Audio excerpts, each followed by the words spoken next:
உலக சுற்றுலா நாள். உலக சுற்றுலா நாள் செப்டம்பர் மாதம் 27 உலகெங்கும் கொண்டாடப்படுகிறது. இந்தியாவில் பல அழகிய கவரும் நகர்களை ஊர்களை உருவாக்கி இந்தியாவில் சுற்றுலா பெருக, சுற்றுலா மூலம் பெரும் வருமானம் பெற, அந்நிய செலவாணியை ஈட்ட திட்டமிட்டு செயல்பட்டவர்கள் இந்திய இஸ்லாமிய அரசர்கள், ஆளுநர்கள், ஆட்சியாளர்கள்.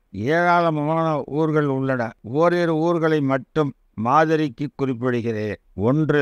பிஞ்சோரா பூங்கா. ஹரியானா மாநில தலைநகர் சண்டிகரில் இருந்து 20 கிலோமீட்டர் தொலைவிலும், கல்கஹா புகைவண்டி நிலையத்திலிருந்து 12 கிலோமீட்டர் தொலைவிலும் உள்ள பஞ்சபுரம் என்ற பிஞ்சோரா உள்ளது. அவுரங்கசீப்பின் பஞ்சாப் ஆளுநர் நவாப் பிதாய்கான் உருவாக்கியது பூங்கா.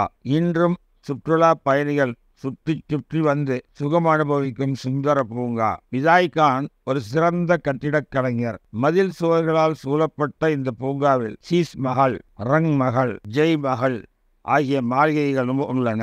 பூச்செடிகளும் புல்வெளிகளும் மரங்களும் நீர்ச்சுனைகளும் நிரம்பிய பூ உலகின் புகழ்மிகு பூங்கா. 2. பதேபூர் சிக்ரி.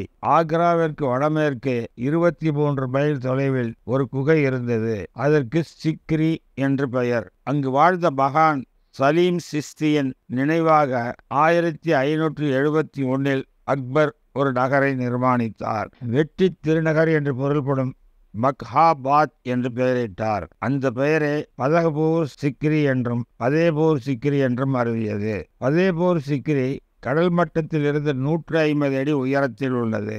இந்த நகரின் சுற்றளவு 6 மைல்கள். 3 பக்கங்களிலும் பதில்களாலும் ஒருபுறம் செயற்கை ஏரியாலும் சூழப்பட்டது. இந்த நகருக்கு 9 நுழைவாயில்கள் உள்ளன. பதேபூர் சிக்ரி அரண்மனையில் பொதுமக்கள் அமரும் திவான் இ ஆம், சிறப்பு விருந்தினர்களுக்கு திவான் இ காங், மிக உயரமான 5 அடுக்கு மாளிகை பஞ்ச் மஹால், ஜோத்பாய் அரண்மனை, இபாதத் கானா, நௌபத் கானா, புலந்தர்வாலா, ஹவா மஹால் முதலியன உள்ளன. சலீம் சிஸ்தி தர்காவும் அக்பரின் அவையை அலங்கரித்த பீர்பாலின் வீடும் தான்சன் பாடிய அரங்கமும் அங்கு உள்ளன. சலீம் சிஸ்தி தர்காவில் சாதி சமய பேதமின்றி பிள்ளை வரம் வேண்டுகின்றனர். இந்த தர்காவிற்கு தெற்கு புலந்தர் வாசா என்ற 134 அடி உயரமும் ஏறி செல்ல 42 படிகளும் உள்ள இந்தியாவிலேயே உயரமான தலைவாசல் உள்ளது. குஜராத் வெற்றி நினைவாக இந்த தலைவாசலை அக்பர் 1602 கட்டினார். பதேபூர் சிக்ரி 14 ஆண்டுகள் 1585 வரை முகலாயர்களின் தலைநகராக இருந்தது. பதேபூர் சிக்ரி உலக பாரம்பரிய சின்னமாக யுனெஸ்கோவால் அறிவிக்கப்பட்டது. சுற்றுலாத்துறையில் அந்நிய செலாவணியை அதிகம் ஈட்டித் தருகிறது. 3. டில்லி. இந்தியாவின் இன்றைய தலைநகரம். இஸ்லாமியர்கள் டில்லியை தலைநகராக்குவதற்கு முந்தைய காலத்தில் டில்லியை பற்றிய வரலாற்று குறிப்புகள் இல்லை. அலெக்சாண்டரின் படையெடுப்பிலோ, மௌரியர்கள் ஆட்சியிலோ, சீன பயணி யுவான் சுவாங் பயண குறிப்பிலோ டில்லி இடம்பெறவில்லை. திருகிரிராஜனை வென்ற முகமது கோரியின் தளபதி குத்புதீனுக்கு பிறகு அரசாண்ட இல்துத்மிஸ்தான் முதலில் டில்லியை தலைநகராக்கினார். கில்ஜி அரசர் அலாவுதீன் கில்ஜி டில்லியை பொலிவுறச் செய்தார். பாபர் ஆட்சியில் இருந்து முகலாய ஆட்சி முடியும் வரை டில்லி பெரும் சிறப்பை பெற்றது.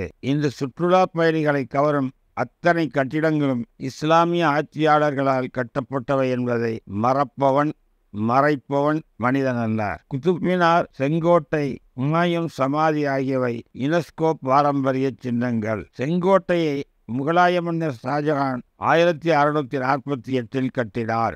இந்திய விடுதலை இந்த கோட்டையிலிருந்து அறிவிக்கப்பட்டது. இன்றும் இந்திய பிரதமர் சுதந்திர குடியரசு நாடுகளில் இந்த கோட்டையில் தேசிய கொடியேற்றுகிறார். 4. நாகப்பட்டினம் மாவட்டத்தில் உள்ள ஆன்மீக தலம் நாகூர். உலகம் முழுவதிலும் இருந்து ஆன்மீக பக்தர்கள் தானும் நாகூர் வருகின்றனர். ஆறார் வந்து அணிதினம் நாகூர் ஆண்டவரை தொழுகிறார் அறியாயோ என்று பாடினார் நாமக்கல் கவிஞர் ராமலிங்கம் பிள்ளை. 16ஆம் நூற்றாண்டில் சாகுல் ஹமீது நாயகம் நாகூர் வந்தார்கள். அவர்களின் காலம் 1532 முதல் 1558 வரை. அதே நூற்றாண்டில் போர்த்துகீசியர்களும் நாகப்பட்டினத்தை பிடித்தனர். போர்த்துகீசியர்களின் பதிவேடுகளில் நாகப்பட்டினத்தில் இஸ்லாமியர்கள் வாழும் பகுதியை நாகூரு என்று குறித்துள்ளனர். 1796 நாகூரில் 70 முஸ்லிம்கள் கப்பல் வணிகர்கள், 7 கப்பல்கள் அவர்களுக்கு சொந்தமானவை. 1848 10 பேர் கப்பல் சொந்தக்காரர்கள். நாகூரை உள்ளடக்கிய நாகப்பட்டினம் நகரமன்றம் 24/11/1866 துவக்கப்பட்டது. நூற்றாண்டு விழா கண்டது.